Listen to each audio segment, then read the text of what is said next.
Hi hello ನಮಸ್ತೆ. Big boss ಮತ್ತೊಂದು ವಿಡಿಯೋಗೆ ಎಲ್ಲರಿಗೂ ಸ್ವಾಗತ. ಶುಕ್ರವಾರದ ಈವ್ನಿಂಗ್ ಲೈವ್ ರಿಸಲ್ಟ್ ಪ್ರಕಾರ ಫಸ್ಟ್ ಪ್ಲೇಸಲ್ಲಿರೋದು ಮೋಕ್ಷಿತಾ ಪೈ ಅವರು. ಹಾಗೆ ಶುಕ್ರವಾರ ವೋಟಿಂಗ್ ರಿಸಲ್ಟಲ್ಲಿ ಇವರಿಗೆ 25% ವೋಟ್ ಬಂದಿದೆ.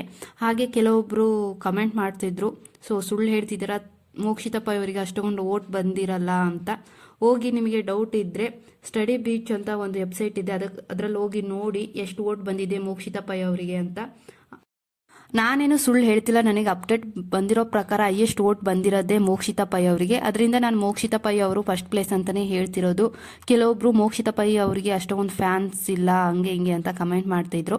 ಅವರಿಗೆ ಹೋಗ್ಬಿಟ್ಟು ನೋಡಿ, ಇಲ್ಲ ಅಂದರೆ Bigg Boss Kannada 11 vote, Bigg Boss Kannada live voting result ಅಂತ ಹೊಡೀರಿ, ಗೂಗಲಲ್ಲಿ ತೋರಿಸುತ್ತೆ ಯಾರಿಗೆ ಎಷ್ಟು ಪರ್ಸೆಂಟೇಜ್ ಬಂದಿದೆ. ಯಾರಿಗೆ ಡೌಟ್ ಇದೆ ಮೋಕ್ಷಿತಾ ಪೈ ಅವರಿಗೆ ಅಷ್ಟು ಫ್ಯಾನ್ಸ್ ಇಲ್ಲ ಅಂತ ಯಾರು ಹೇಳ್ತಿದ್ರು, ಅವ್ರು ಹೋಗಿ ನೋಡಿ ಗೊತ್ತಾಗುತ್ತೆ ಯಾರು ಫಸ್ಟ್ ಪ್ಲೇಸಲ್ಲಿದ್ದಾರೆ ಅಂತ, ಯಾರಿಗೆ ಅತಿ ಹೆಚ್ಚು ಫ್ಯಾನ್ಸ್ ಇದ್ದಾರೆ ಅಂತ ಆ ರಿಸಲ್ಟಲ್ಲಿ ಗೊತ್ತಾಗುತ್ತೆ.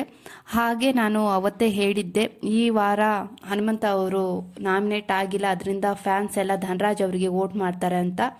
ಹಾಗೆ ಕೊನೆಯಲ್ಲಿ ತುಂಬ ಜನನೇ ವೋಟ್ ಮಾಡ್ತಾರೆ ಅಂತಲೂ ಹೇಳಿದೆ. ಹಾಗೆ ಶುಕ್ರವಾರ ಈವ್ನಿಂಗ್ ವೋಟಿಂಗ್ ರಿಸಲ್ಟ್ ಪ್ರಕಾರ ಸೆಕೆಂಡ್ನೇ ಸ್ಥಾನದಲ್ಲಿರೋದು ಧನರಾಜ್ ಅವರು. ಶುಕ್ರವಾರ ಈವ್ನಿಂಗ್ ಲೈವ್ ವೋಟಿಂಗ್ ರಿಸಲ್ಟ್ ಪ್ರಕಾರ 24% ಧನರಾಜ್ ಅವರಿಗೆ ಬಂದಿದೆ.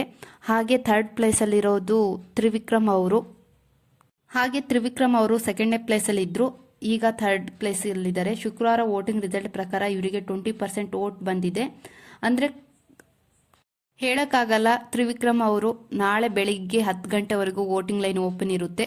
ಫಸ್ಟ್ ಪ್ಲೇಸಿಗೆ ಬಂದರೂ ಬರ್ಬೋದು, ಇಲ್ಲ ಅಂದರೆ ಸೆಕೆಂಡ್ ಪ್ಲೇಸಿಗೆ ಬಂದರೂ ಬರ್ಬೋದು.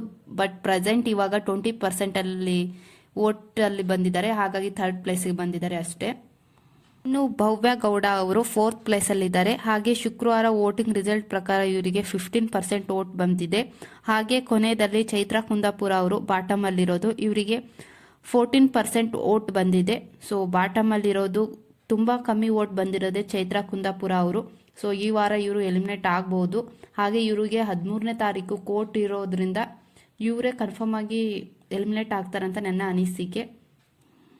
ಈ ರಿಸಲ್ಟ್ನ ಜಿಯೋ ಸಿನಿಮಾದಲ್ಲಿ ನೋಡಿ ಹೇಳ್ತಿರೋದಲ್ಲ, ಕೆಲವೊಂದು ವೆಬ್ಸೈಟ್ ನೋಡಿ ಹಾಗೆ ಪೋಲ್ ನೋಡಿ ಹೇಳ್ತಿರೋದು. ಜಿಯೋ ಸಿನಿಮಾದಲ್ಲಿ ವೋಟಿಂಗ್ ರಿಸಲ್ಟ್ ತೋರಿಸೋದೇ ಇಲ್ಲ, ಹಾಗೆ ಯಾರಿಗೂ ಗೊತ್ತಾಗೋದು ಇಲ್ಲ ವೋಟಿಂಗ್ ರಿಸಲ್ಟು ಆಡಿಯನ್ಸಿಗೆ. ಹಾಗೆ ಅದು ಚಾನಲ್ ಅವರಿಗೆ ಮಾತ್ರ ಗೊತ್ತಾಗೋದು ವೋಟಿಂಗು, ಯಾವ ಸ್ಪರ್ಧೆಗೆ ಎಷ್ಟು ವೋಟ್ ಬಂದಿದೆ ಮತ್ತು ಅವ್ರನ್ನ ಎಲಿಮಿನೇಟ್ ಮಾಡಬೇಕೋ ಬೇಡವಾ ಅಂತ ಅವ್ರು ಡಿಸೈಡ್ ಮಾಡಿ ಎಲಿಮಿನೇಟ್ ಮಾಡೋದು. ನಾವು ಜಸ್ಟ್ ವೆಬ್ಸೈಟು ಪೋಲ್ಗಳನ್ನು ನೋಡಿ ವೋಟ್ನ ಹೇಳೋದು. ಮತ್ತು ಕೆಲವೊಬ್ರು ನಮಗೆ ಬಿಗ್ ಬಾಸ್ ಬಗ್ಗೆ ಅಪ್ಡೇಟ್ ಕೊಡ್ತಾ ಇರ್ತಾರೆ, ಅವ್ರು ಹೇಳ್ತಾ ಇರ್ತಾರೆ ಇವರಿಗೆ ಕಮ್ಮಿ ವೋಟ್ ಬಂದಿದೆ, ಇವ್ರಿಗೆ ಜಾಸ್ತಿ ವೋಟ್ ಬಂದಿದೆ ಅಂತ. ಅದ್ರ ಪ್ರಕಾರನೇ ನಾವು ವಿಡಿಯೋ ಮಾಡಿ ಹಾಕೋದು.